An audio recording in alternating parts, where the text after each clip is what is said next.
This is Tina from TinaHeals.com, and today I'm speaking with you about a very interesting topic. I am speaking about personality types based on your astrological archetypes, as in, I will discuss how you can understand about personality by studying your moon and sun sign combination. So if you don't know what the moon sign is, then you're really missing out, because there is a lot to astrology than just your sun sign, as pop astrology will have you believe. And so, what is the sun sign and the moon sign? There are 9 planets in astrology. The sun and the moon are also considered planets. And each of these planets, they embody a certain energy signature or an archetype. So the sun represents your exterior self, your goals, your desires, your ambitions, how you want to be perceived, how you take your internal key and project it out in the world is your sun. It's the very extroverted side of you. It is the yang component. And standing in stark contrast is your moon sign. And your moon sign is all about emotions. It's really an emotive body, your connecting body, your everyday habit patterns, your childhood, your your mother. So the moon really is a very intimate part of who you are.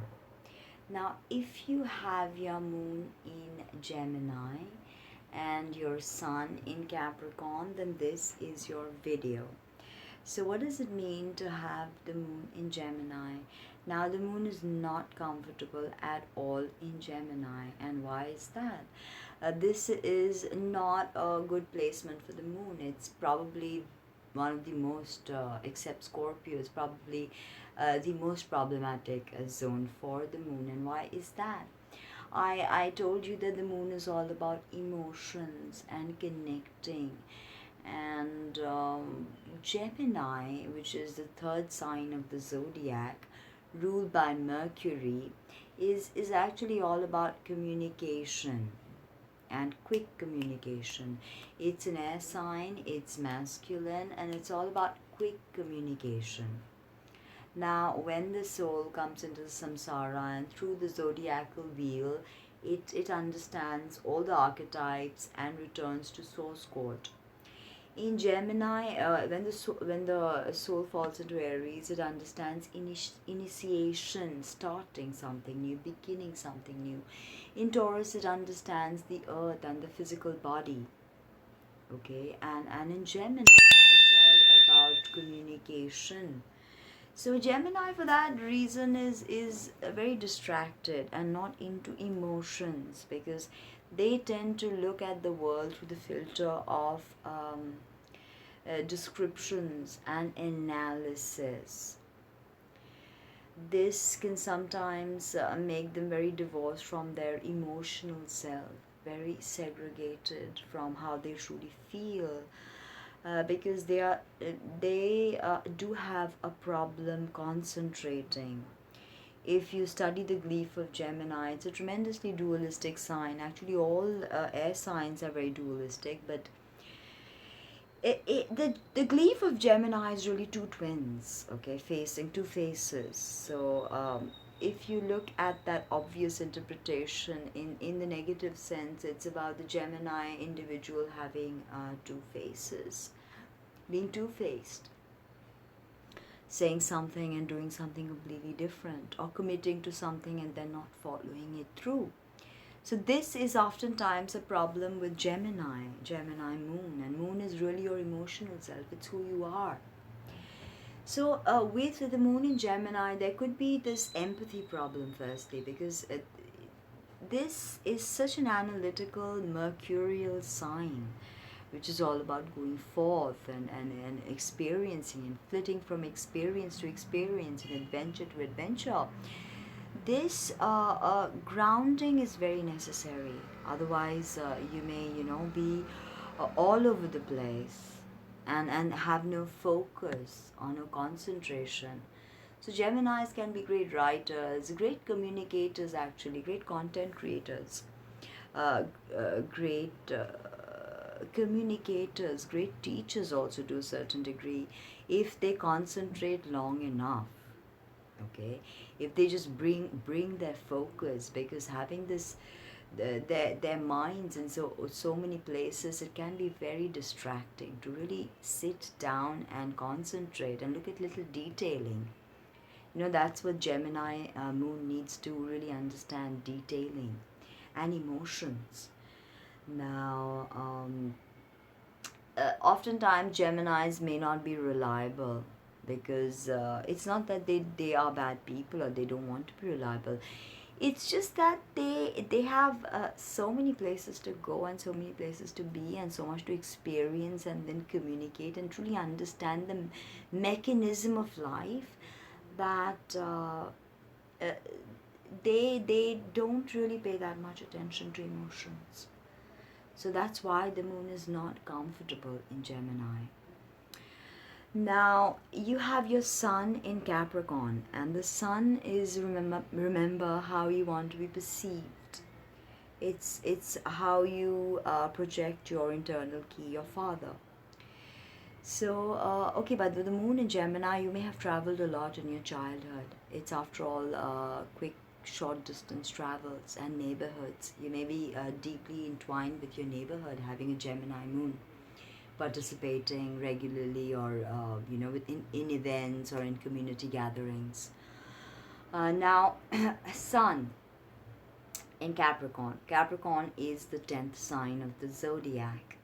It is ruled by, although it's a feminine earth sign, it's the last earth sign, it's still very masculine in its energy signature, because it's ruled by Saturn in the esoteric sense and in the exoteric sense.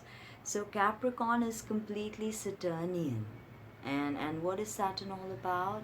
Capricorn is the archetype of the boss of the 3D world. And rightfully so, because Saturn sets up all the 3D structures. And it's Capricorn's job to, sorry, to truly understand how these structures function. Talk about the legal system, the judiciary, the hospitals. They're all Saturnians, corporations. Capricorn rules corporations. So you have, you want to be perceived as the boss, okay? And you are very grounded. You appear to be more grounded than you are. It's because your Gemini moon is constantly, moving from point A to point B, moving from one person to the other. Gemini moons are known to be, are notorious to not commit in a relationship, even if they love you.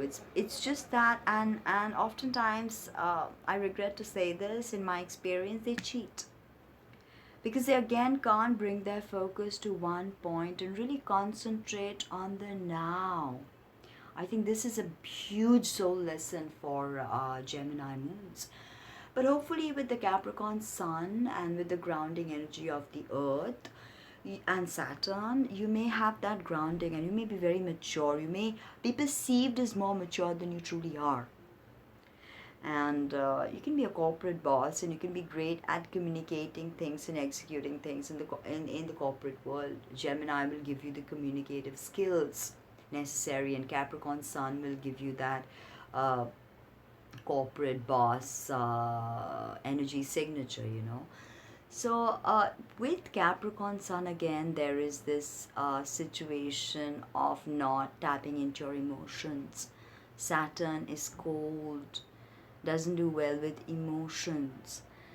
So therefore, you have to find balance in your analytical self, in your emotional self, in your spiritual self, to truly understand what works for you. Because everyone is unique. And you truly are unique, having your moon in Gemini and sun in Capricorn. You have so much to communicate.